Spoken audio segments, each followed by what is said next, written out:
Hey, it is Christmas Eve morning here in Central Florida, and I've been planting a few olive trees. Figured I'd take you along, show you what I'm doing, how I plant them. These olive trees actually love Central Florida. We have fairly poor soil here, and even though we have deluges of rain during the summer and spring sometime, uh, we do have long drought seasons, which these prefer too. They do like well draining soil. They don't like wet roots.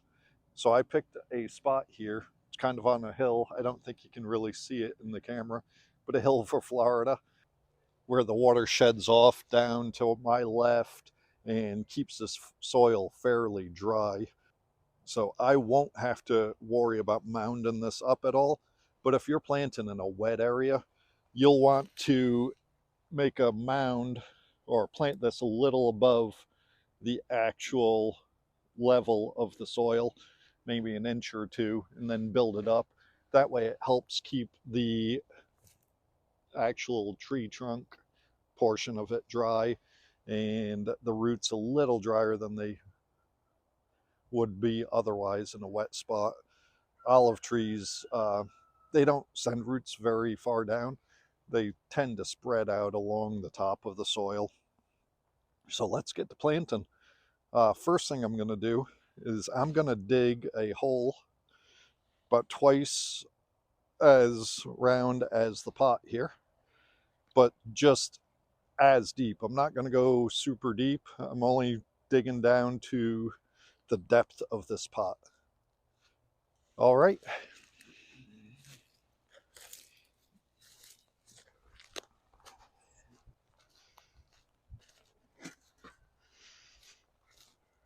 And don't worry, I'll fast forward this part so you're not just watching me dig a hole.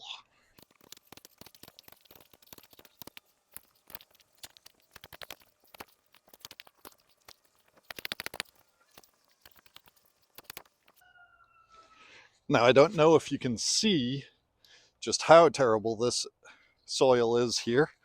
It's basically sand with a little topsoil mixed in. At this level, further down, it does get a little richer.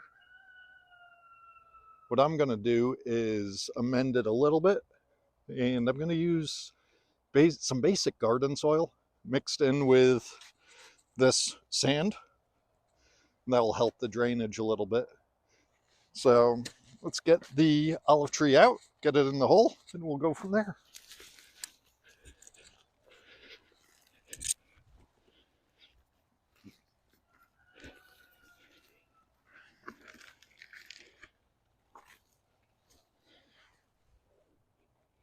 Looks like I dug it perfect for this area. It's nice and level with that soil level. I'm just going to pull the roots out a little bit. They're not bound or anything, but this way they just go different directions. Throw her back in the hole. Looks pretty good. What do you think? Now I'm going to grab that soil mixture. Again, just some basic garden soil mixed in with this this terrible soil.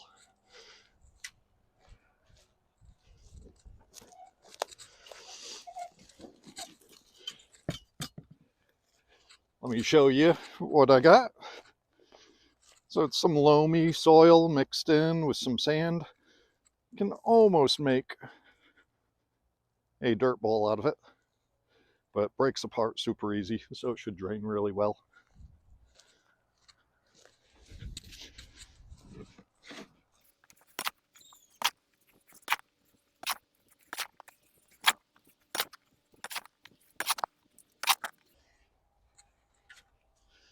So you want to pack it down, but you don't want to stomp on it. So just make sure it's nice and firm. Make sure all the air bubbles are out and away from the roots. We'll come back and we'll water it in later.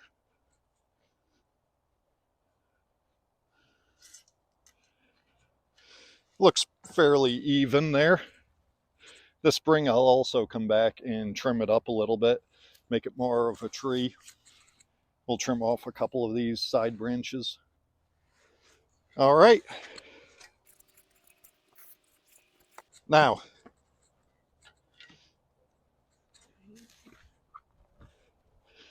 depending on your conditions, you may want to mulch it. I definitely want to mulch it. Reason is I like just keeping all the grass and weeds away from it. Let it not have some competition for a little bit. I'll also spread some 5-5-5 fertilizer on top before I mulch it. If it was fall or spring, I'd probably do 10-10-10. All right.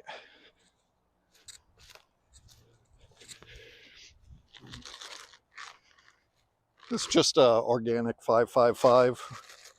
It's really not that hard of a fertilizer, so I will just use a little more. I'm doing this before I lay the mulch and the cardboard down. That way it won't, when I water, it won't just slide off the cardboard either way and fertilize the weeds around it.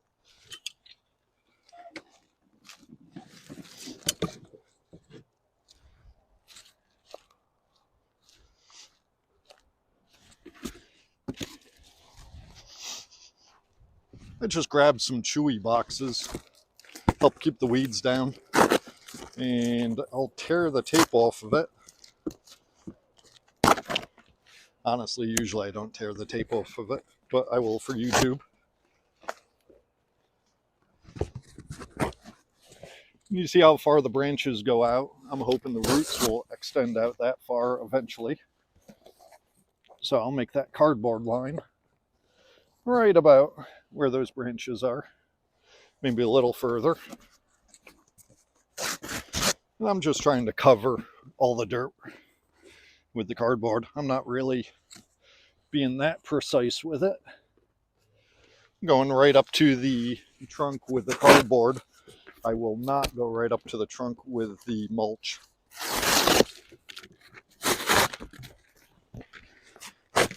Some people worry about the ink and the plastic or glue in these pieces of cardboard you lay down. But honestly, when you think about all the crap we eat every day, that'll be the last of our worries.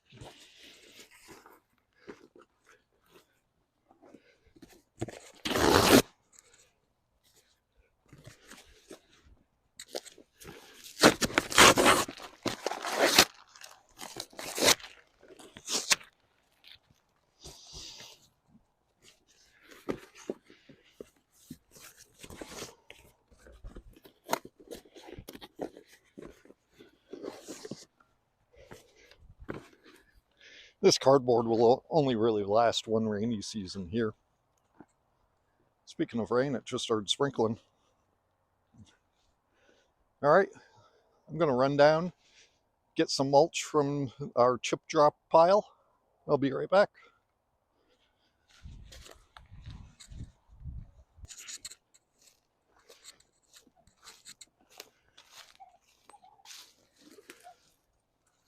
All right, I'm back. So even though I went right up to the base of the olive tree with the cardboard, that's just to keep the weeds down for now. I'm not going to go to the base with the mulch. You want to keep probably 5 or 6 inches away from the base of the tree with the mulch. That way it'll keep the bugs out and also prevent it just from rotting out if we do get a lot of heavy rains. This variety, it's an Arbequina olive tree.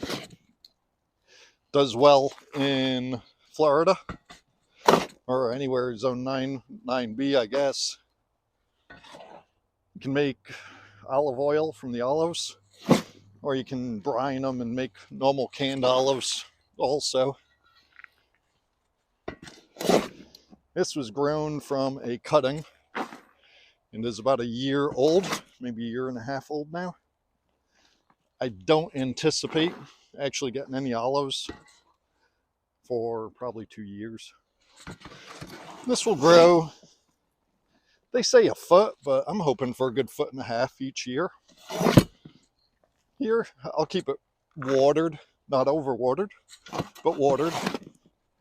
And I'll fertilize it twice a year. I'm in this area of the yard quite a bit. And I have 3 in a row here, I'll show you later. But the Aberquina, or Aberquina tree, they produce like a mild olive.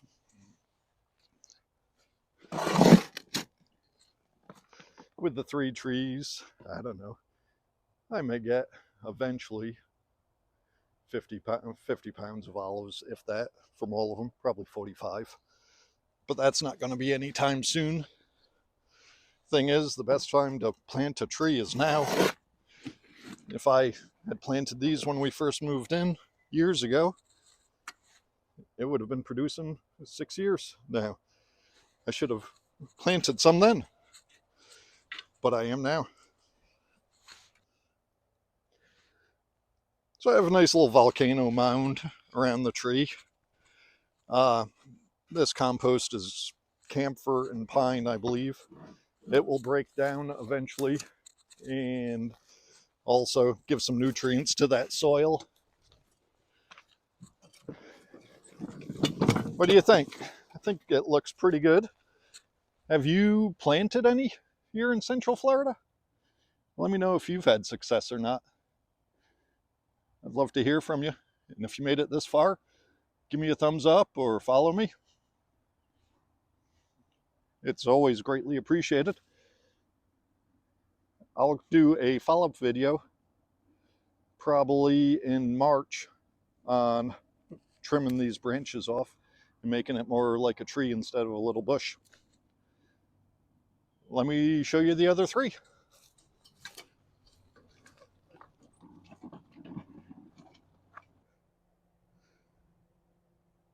I planted 3 in a line. I have this viburnum bush that I absolutely hate, and it borders our neighbor's property.